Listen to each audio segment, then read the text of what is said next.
kini berada di Pusat Pendidikan Hutan Paya Bakau Kampung Sungai Aceh Nibong Tebal, Pulau Pinang bersempena dengan Hari Alam Sekitar Sedunia 2022 di mana telah berlangsungnya program Belia Prihatin bersama MGTC penanaman 500 pokok bakau di sini. Dan bersama saya pada hari ini ketika ini merupakan saudara Luqman Hakim Mat Zim, iaitu Presiden Kelab Belia Prihatin Malaysia. Apa khabar Luqman? Khabar baik, alhamdulillah. Sihat. Thank you for your time. So maybe Luqman, you boleh ceritakan sedikit secara ringkas program pada hari ini. Baik, hari ini kita menyasarkan penanaman 500 pokok bakau yang kita buat bersama dengan komuniti nelayan dan mahasiswa-mahasiswa daripada Universiti Sains Malaysia Pulau Pinang. Saya kira program kita pada hari ini adalah satu langkah yang tepat, terutamanya dalam kita amplify ataupun kita luaskan lagi kesedaran berkaitan isu-isu alam sekitar, perubahan iklim ini di kalangan anak muda. Kenapa kita faham anak muda ini daripada segi adalah satu segmen umur yang banyak tenaga. Jadi sebab itu instead of kita duduk dalam bilik, kita bincang solusi demi solusi, kita ambil langkah untuk keluar dan kita beri peluang kepada mereka untuk rasai sendiri bagaimana untuk menanam paya bakau. Dan saya kira ini adalah satu pengalaman yang agak unik. Bila kita tanya tadi, ada tak di kalangan mereka yang pernah menanam paya bakau kan? Saya kira kebanyakan mereka sebenarnya ini adalah kali pertama. Ya, saya pun kali pertama. So maybe you boleh ceritakan beberapa objektif utama program pada hari ini secara keseluruhannya. Baik, tujuan kita pada hari ini adalah macam yang saya sebut sebelum ini, adalah antaranya untuk kita tingkatkan kesedaran kepada anak muda berkaitan isu-isu perubahan iklim. Dan saya kira tujuan lain adalah untuk memastikan masyarakat dan belia itu tidak terpisah. Kerana kita lihat sekarang bila anak-anak muda terutamanya yang berada di universiti, mereka terlihat agak ada dalam kepompong sendiri. Dan saya kira program-program sebegini, saya sendiri dulu pernah jadi pelajar universiti. Bukan mahasiswa. Pernah jadi belia? Masih belia. Dan saya kira itu adalah tujuan dan objektif utama program-program sebegini kita lakukan. Okey Luqman, macam mana pula dengan pelibatan, kalau tadi cakap dalam kalangan belia, bagaimana sambutan daripada mereka dan mungkin you boleh kongsikan hari ini saja berapa ramai sukarelawan yang turun padang untuk sama-sama menanam paya bakau? Baik, untuk hari ini kita ada lebih daripada 200 orang belia yang terdiri daripada mahasiswa Universiti Sains Malaysia, belia di sekitar Sungai Aceh, Nibong Tebal, dan juga belia-belia daripada seluruh Malaysia sebenarnya. Saya sendiri datang daripada KL, datang semalam bersama kawan-kawan Kelab Belia Prihatin untuk kita jalankan hari ini. Dan saya kira sebenarnya program-program ini kita akan lakukan dengan lebih kerap. Kalau kita cakap pasal sambutan, akan ada sentiasa sambutan.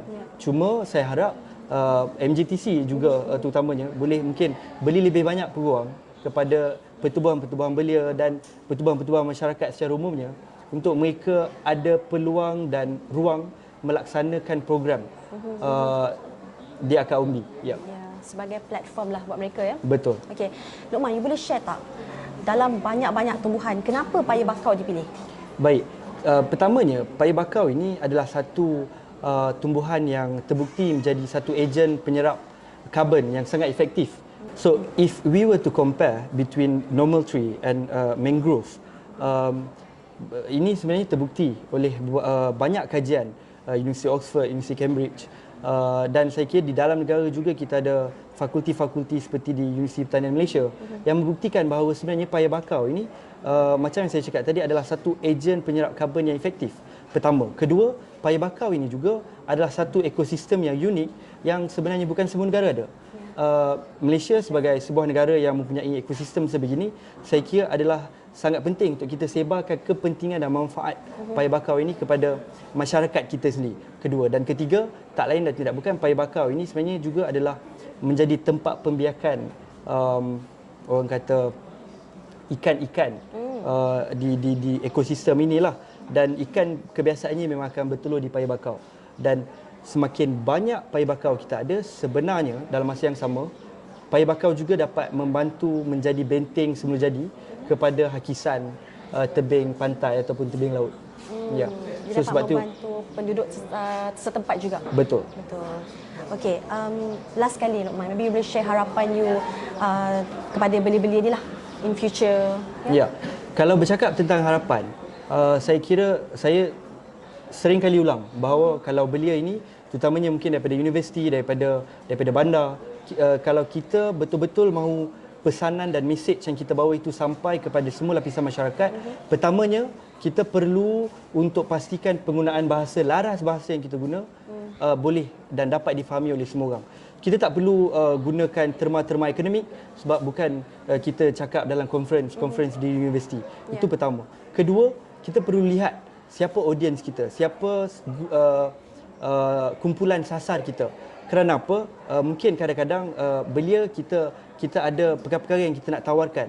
Tapi kadang-kadang masyarakat tak perlukan apa yang kita nak tawarkan. So instead of you offer what you want to offer, you have to offer what they want from you.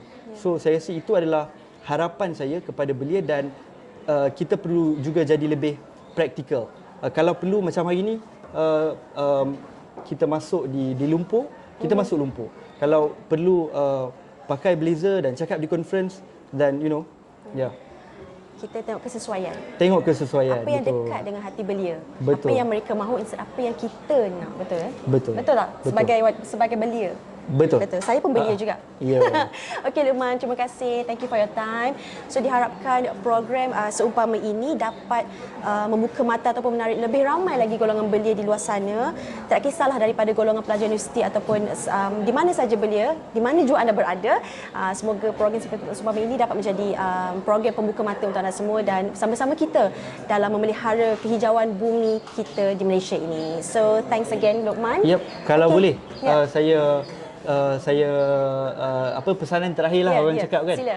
Boleh follow kami punya platform social media di @beliperhatian.my untuk sebarang inisiatif-inisiatif berkenaan dengan teknologi hijau dan perubahan iklim. Ya, okey. Sure. Thank you. So kepada anda semua, terima kasih kerana menonton episod Green Talk pada hari ini. Sehingga kita bertemu lagi dalam episod Green Talk pada akan datang. Bye.